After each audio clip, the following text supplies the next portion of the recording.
Let's take a real quick check here of our 60-minute poll before we talk to EconCat 88. The question I asked yesterday, and we'll leave it up until 6 o'clock tonight. What should Toledo do about blight? A, raise taxes for dedicated to purpose of home demolition. Only 3% of the listeners think that. Thank you, Jesus, for making them so smart.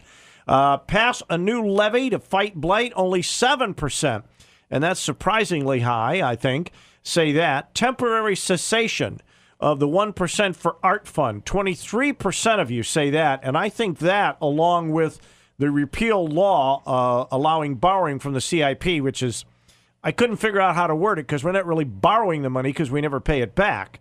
50% of you say that. And finally, open more pools and paint more murals. 17% of you, with your tongue firmly planted in your cheek, said that's what we should do to fight blight. Thank you so much. EconCat 88 is in the studio with us. About, a little less than a year ago, actually.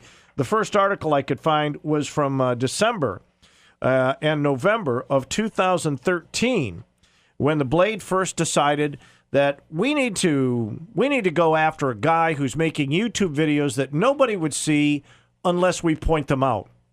And so they tracked down a bunch of videos on YouTube, blasted EconCat 88 for pointing out Toledo. In fact, the headline, that very first article, was "Trashing Toledo, one negative video at a time." And then, of course, the following day, they did a story, and that one critic continues to show seedier sides of Toledo. They blasted him again for showing the blighted areas. And then, of course, Keith Burris got up on his very, very high horse. I think he needs a ladder to get on it sometimes. Got up on his horse and said, listen, you really need to come out. How about coming out and having coffee with me and, put your name on this stuff. Stop hiding in the shadows. If you're not even willing to state your name, why should anyone take you seriously? Of course, my question that day was, that's a really good question. So why not identify the people who are writing the editorials in the Toledo Blade? Okay, no answer yet from them? All right. Econ's in the studio with us. How are you this morning? I'm pretty good, Fred. Thanks for having me. How about your reaction, first of all, and we'll get to the current stuff. What was your reaction when they started to go after you like this for posting YouTube videos? I was a bit shocked that they put that much effort into it, putting it on the front page of a Sunday paper and just blasting me personally. It was like they just didn't want to discuss the story itself, which now, of course, they do. It's in the front page again. They've turned it's a special report. Yeah, true. With me, it was trashing Toledo one video at a time. I'm the one that put the boards on the homes. I'm the one that planted all the grass around town that's now 8 feet high. Well, I thought what was interesting is that as part of their special report, they have videos, they have photographs, they talk to neighbors. The only thing they didn't do was what you did, which was ride around and make your own comments, and I mean, everything else they did. They showed the blight. They talked about the blight. They decry the blight.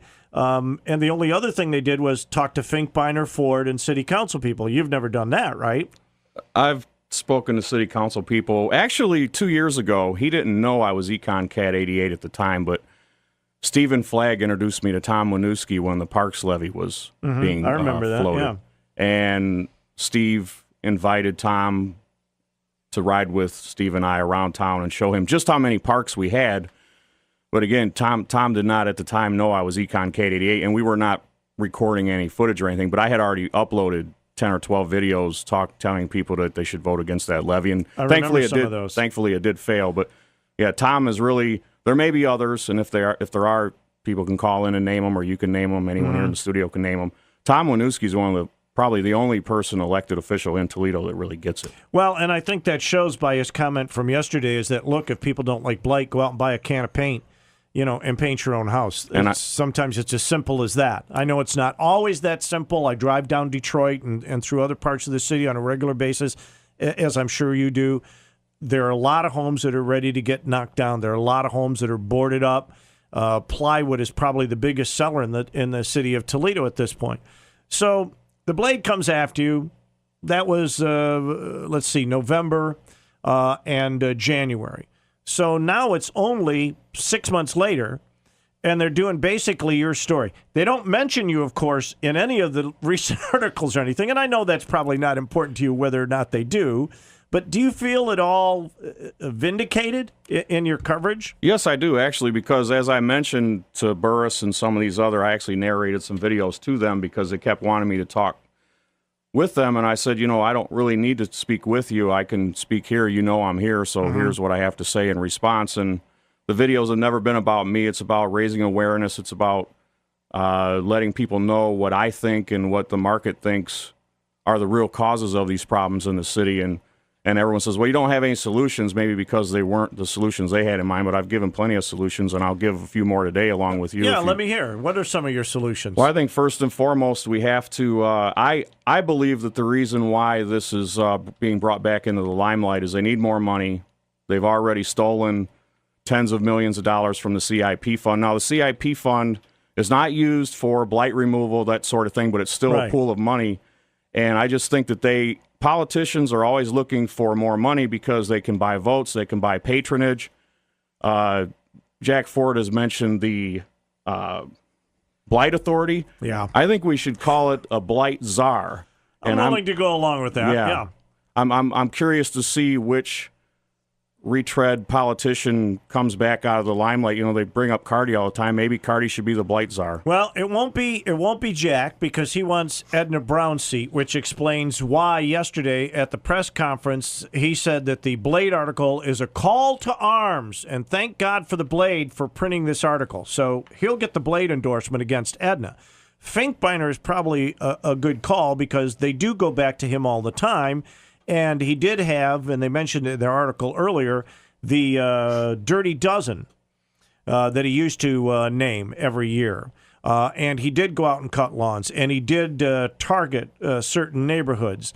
Because I watched him one day. They went out and tore down a house, and then they went into the neighborhood. They cut all the trees. They cut all the bushes. They cleaned up, and then they left. And then 3 weeks later, it was back to what it was like. So, yeah, he's probably a good pick for a czar. But the problem is, and you and I spoke about this on the phone, that might work short term. But you have an idea of where the money, of what might happen to that authority, so to speak, in the long run, right? Yeah, it'll be floated probably initially as a temporary tax, like our three-quarter tax. It's now, 34 years old or something like that. 34 years now, yeah. And I think that the high local taxes here are what have caused part of these problems. So everyone likes to slam landlords and things like that. Look, there's always going to be some people that are renters, whether by choice or by force. Right. And I don't think we should be villainizing people that have capital, that are willing to invest in the city. Now, that doesn't mean you can just buy a house and leave the windows, curtains flowing out, and no one lives there, or a half-burned-out house, or you have to take care of the lawn. And there's limits to it. I'm also afraid, Fred, that now that they're talking about enforcement, that since they're possibly going to lose their red light camera revenues, that this might be a new source of revenue, and they're going to go around town and say, oh, well, your grass is a half inch too tall, or you haven't mowed your lawn, even though it hasn't rained in a month, you haven't mowed your lawn. I'm afraid it's going to be like I don't want to see it become a money grab, and then they're going to try to float a levy. I like what the Blade is doing now with putting the spotlight on this. And I hope that their intentions are good. But I'm skeptical. Because I am too. Because number one, they just announced that they're losing 130 jobs. They're cutting 130 jobs. They're shutting down their production facility. And talking with people, one of the things that's been floated is this their way of saying, look, there's a reason that we're leaving. There's a reason that we're shutting down the production facility. Things really are this bad.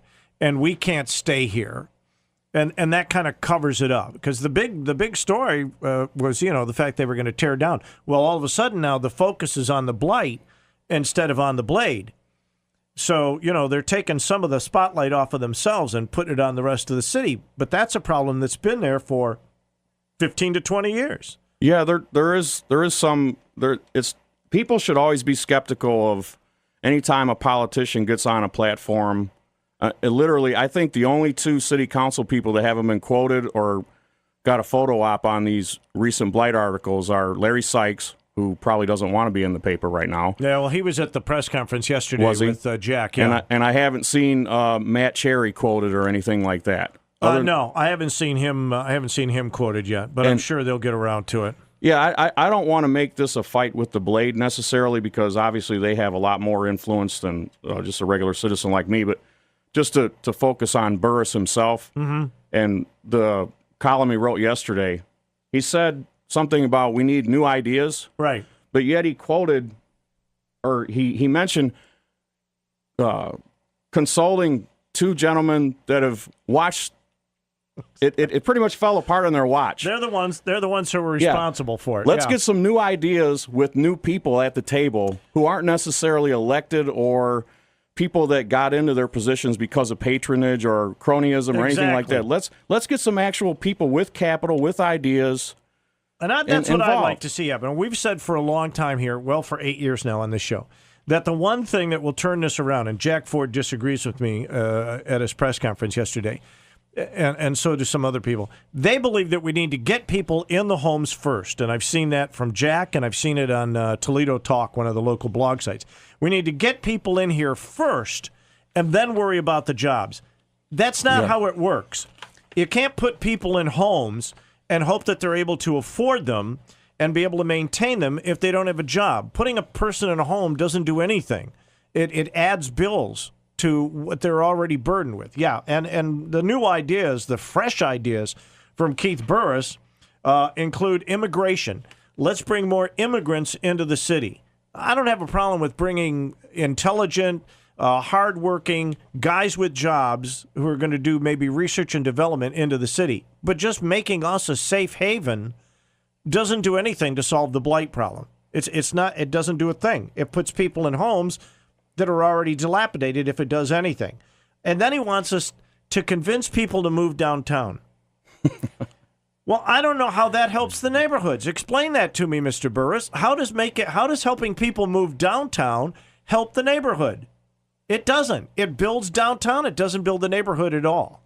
I just don't understand it. Are you worried at all about where the money's going to end up sooner or later?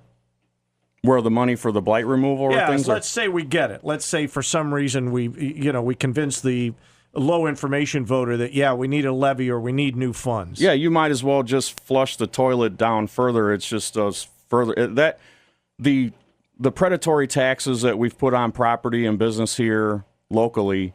That's what's caused the problem, folks.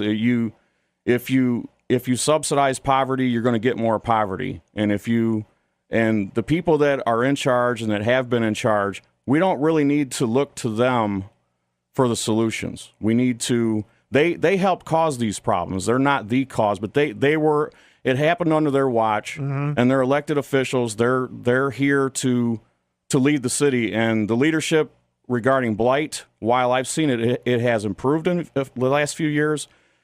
It's still subpar. If you look at some of my videos from back in 2010 in North Toledo and then drive through North Toledo today, you can see that the city has torn down a lot of homes that were just too far gone. They were never going to be livable again. And as far as the immigrants with Keith Burris. Well, hold that thought for just a second. EconCat 88 is in the studio with us. We're talking about blight.